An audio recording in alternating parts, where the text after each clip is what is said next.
Alara Vance lived in a world of polished surfaces and silent expectations. Her penthouse apartment, a monument to minimalist luxury, overlooked the city that her family name had helped shape. At 28, she was the heiress to the Vance Corporation, a title that felt less like a crown and more like a gilded cage. Every aspect of her life was curated, from the art on her walls to the suitors deemed appropriate by her social circle. Tonight was no exception. She stood before a floor-to-ceiling window, the city lights twinkling like a bed of scattered diamonds, and sighed. Her reflection showed a woman crafted to perfection, a sheath dress of midnight blue, hair like spun gold coiled in an elegant chignon, diamonds glittering at her ears. Yet, the eyes that stared back were hollow.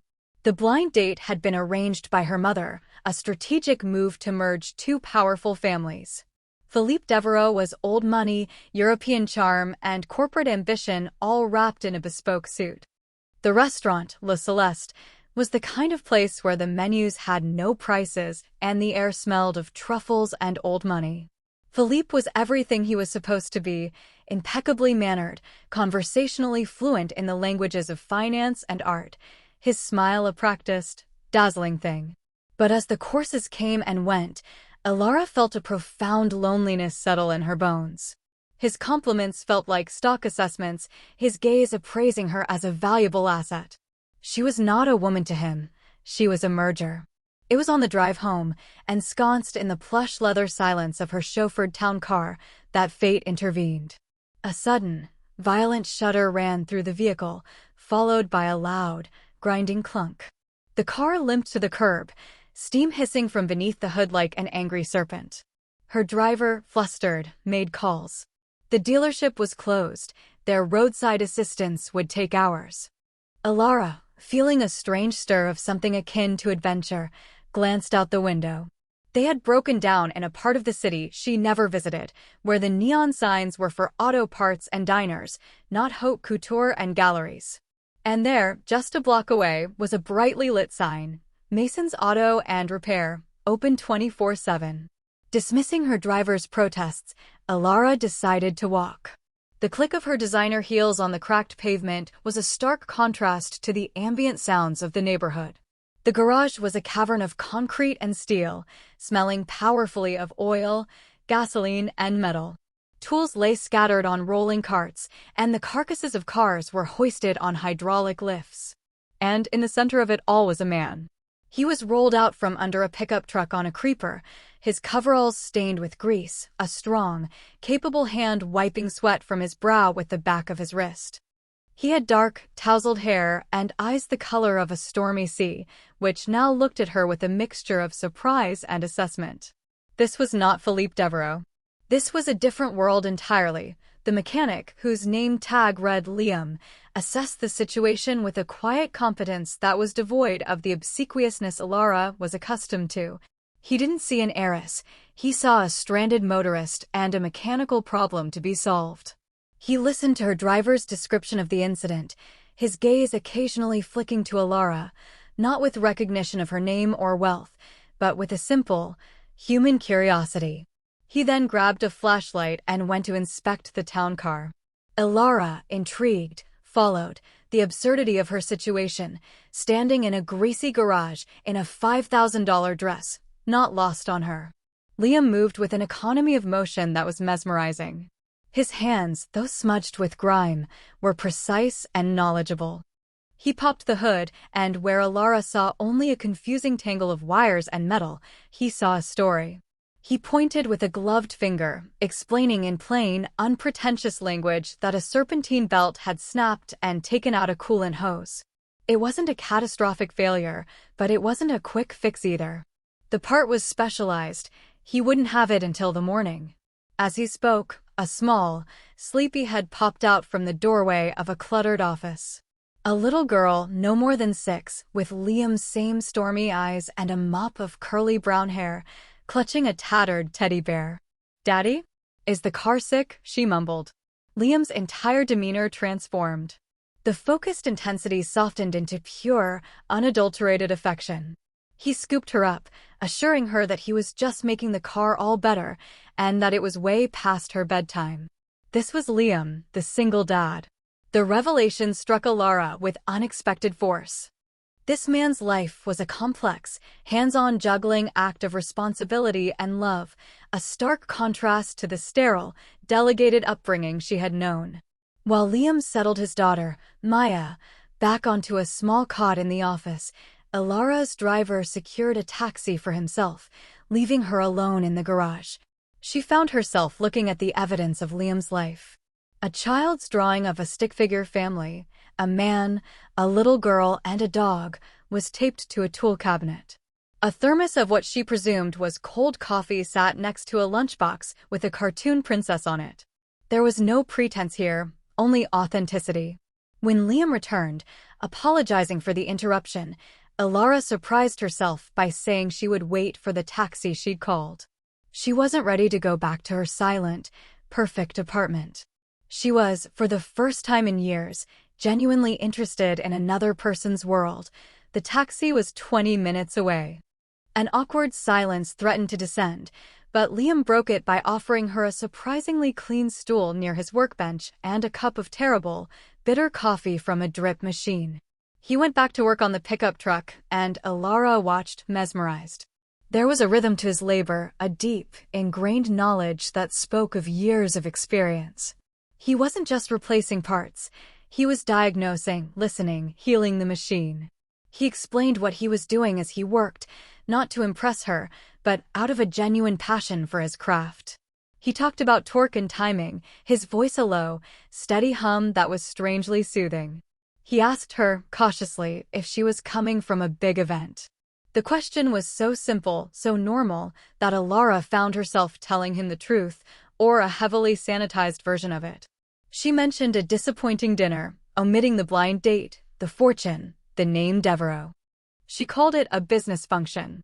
Liam simply nodded, his eyes holding an understanding that felt more genuine than any sympathy she'd ever received. He spoke of his own life in snippets, taking over his father's garage, the struggle to keep a small business afloat in a corporate world, the joy and terror of raising Maya alone. Alara found herself laughing at a story about Maya trying to help by painting racing stripes on a customer's sedan with finger paint. The sound of her own laughter, unforced and real, echoed in the garage, startling her. In her world, laughter was a social tool, a polite tinkle. This was a gut-deep, joyful noise. She looked at Liam, really looked at him. The grease under his nails, the strength in his shoulders, the gentle patience in his eyes as he spoke of his daughter. He was the antithesis of Philippe, of every man in her orbit. He was real. And in that moment, surrounded by the smell of oil and the hum of fluorescent lights, Alara Vance felt more seen, more like a person, than she had in a decade. The taxi arrived, a jarring intrusion from the real world. The spell was broken. The ride home was a blur, and her penthouse felt colder, emptier than ever before. The silent, expensive art on the walls seemed to mock her. She slipped out of her dress, the memory of the garage's gritty reality a stark contrast to the silk she now held in her hands. She couldn't stop thinking about Liam's hands, capable, honest hands that built and fixed things. Her own life was about managing portfolios and maintaining an image. It felt utterly hollow. The next day, her car was returned, purring perfectly. A bill was emailed, straightforward and fair, with no mention of the night before. A week passed, a whirlwind of charity galas and board meetings. Philippe sent flowers, expensive, scentless orchids. Her mother inquired about a second date. Each interaction felt like another layer of lacquer being applied to her gilded cage. She found herself staring out of her office window, not at the skyline, but down at the streets, wondering where Mason's auto was, wondering if Maya had liked the new teddy bear Alara had impulsively bought and now had no courage to deliver. The breaking point came during a dinner with Philippe. He was discussing the potential synergies of their families merging, his monologue a dry recitation of asset management. Alara looked at his perfectly manicured hands and imagined them never getting dirty, never fixing anything, only signing papers.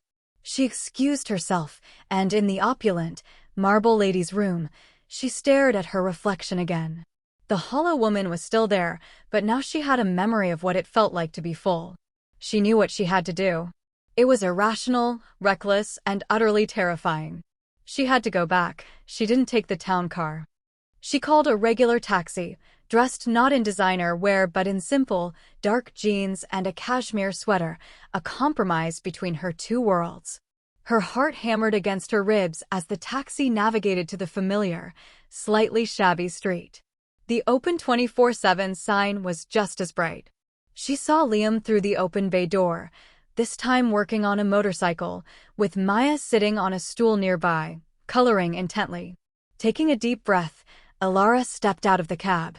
The moment Liam saw her, his expression shifted from focus to surprise, and then to a cautious, warm smile. Maya looked up and grinned, waving with a crayon in her hand. Alara walked in, the sounds and smells no longer foreign, but strangely welcoming. She held out a small paper bag to Maya. "For you," she said, her voice softer than she intended. The little girl's eyes widened with delight as she pulled out the new teddy bear. Liam wiped his hands on a rag, watching the interaction. Alara turned to him, her courage threatening to fail. "The car is running perfectly," she began, then faltered. I was in the neighborhood." It was a transparent lie, and they both knew it. Liam didn't call her on it. He just waited, his stormy eyes patient. "Actually," Alara corrected, finding her strength, "I came to thank you. For your help. And for the coffee." She gestured vaguely around the garage. "And to see if maybe you'd let me take you and Maya for a pizza sometime. As a proper thank you." The invitation hung in the oily air, a bridge between their two universes. Liam's smile then was not the practiced, dazzling thing she was used to. It was slow, genuine, and reached his eyes, crinkling the corners. "I think we could arrange that," he said. "But only if it's a place with a jukebox." Maya's a big fan of the jukebox. The simplicity of the condition, the pure, unpretentious joy it represented, made Alara's heart swell. That first pizza night was messy and wonderful. Alara learned that pizza could be eaten with your hands, that jukeboxes played wonderfully terrible pop songs, and that a child's laughter was the best music in the world. She watched Liam with his daughter, the easy affection, the firm but gentle guidance, and she felt a yearning for something she'd never known she wanted. It wasn't the start of a whirlwind romance, but the slow, steady building of something real. There were challenges, of course. The skepticism of Liam's friends, the sheer logistical nightmare of merging their disparate schedules and worlds. Her mother was horrified, a reaction Alara met with a newfound, steely resolve. She started spending more time at the garage, not as a client, but as a curious observer and then, tentatively, as a helper. Liam taught her the names of tools. She held a flashlight for him, her hands, once only skilled at holding champagne flutes, now learning a new kind of purpose. She felt the satisfaction of seeing a job through to completion, a tangible result of effort. One afternoon, as she was struggling to loosen a stubborn bolt, her hand slipped and she smeared grease across her cheek. Liam reached out, his thumb gently wiping it away. The touch was electric, a simple gesture that held a universe of unspoken feeling. In that moment, surrounded by the evidence of his life and work, with grease on her face and a warmth in her soul, Alara Vance knew. She had spent her life in a palace of gold, but it was in this garage, in the arms of a mechanic and his daughter, that she had finally, truly, come home. She was richer than she had ever been.